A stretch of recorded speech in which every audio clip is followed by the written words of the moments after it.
জিন রোকা করার পরে জিন চলে আসলো। আমি জিনের কাছে প্রশ্ন করলাম তোমরা কি খাও? বলল যে আসসালামু আলাইকুম নাইম ভাই। ওয়ালাইকুম আসসালাম রহমতুল্লাহ।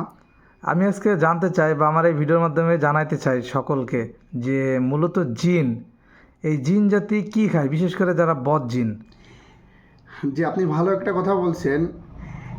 আমার দেখা চোখে আমি অনেক রোগী দেখেছি, অসংখ্য জিনের রোগী আমার হাত দিয়ে আমি তাদেরকে রোকায়া করছি। তো আমি দুইটা রোগীর ঘটনা বলি।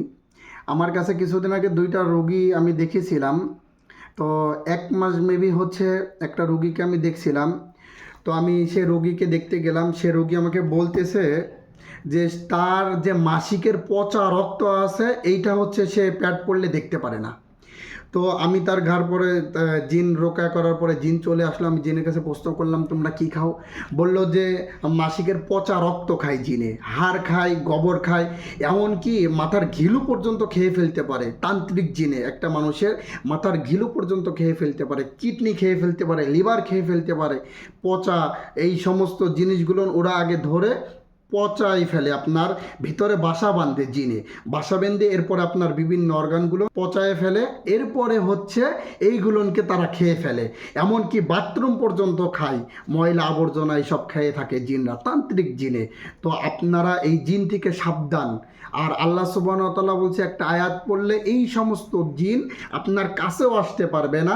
সূরা মুমিনের ভিতরে একটা আয়াত আছে, ওয়া আউযু বিকা রব্বি আন ইয়াহদুরুন। আল্লাহ পাক বলছে যে এই আয়াতটা যদি তুমি পড়ো, কোনো তান্ত্রিক জিন, দুষ্টু জিন তোমার কাছেও আসতে পারবে না। এই আয়াতের অর্থ হলো যে আল্লাহ সমস্ত খারাপ জিন থেকে তুমি আমাদেরকে রক্ষা করো, যেন কোনো জিন আমার কাছেও আসতে না পারে। তো অবশ্যই এই আমলটা আপনারা করবেন, যেন কোনো দুষ্টু জিন আপনাদের গায়ে সওয়ার হইতে না পারে। ভাইয়া, আমি আরও একটা প্রশ্ন আপনার জি কাছে জি রাখতে চাই যে অনেকে দেখা যায় যে কালো জাদুর মাধ্যমে ক্ষতিগ্রস্ত হচ্ছে। জি জি জি তো এই থেকে মানে বাঁচার উপায় কি? এই কালো জাদু থেকে বাঁচার উপায় হচ্ছে দুইটা। একটা হচ্ছে 5 ওয়াক্ত সলাৎ পড়বে, নিয়মিত 5 ওয়াক্ত নামাজ পড়বে। আর 5 ওয়াক্ত নামাজের পরে আয়াতাল কুরসি সহি করে পড়বে।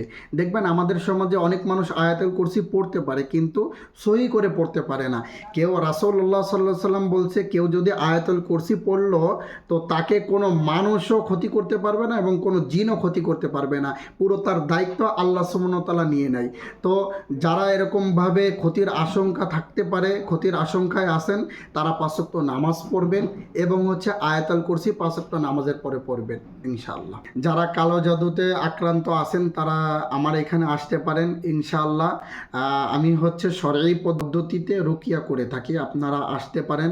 আপনাদেরকে রুকিয়া করলে 100% ইনশাআল্লাহ কালো জাদু থেকে আপনারা মুক্তি পাবেন।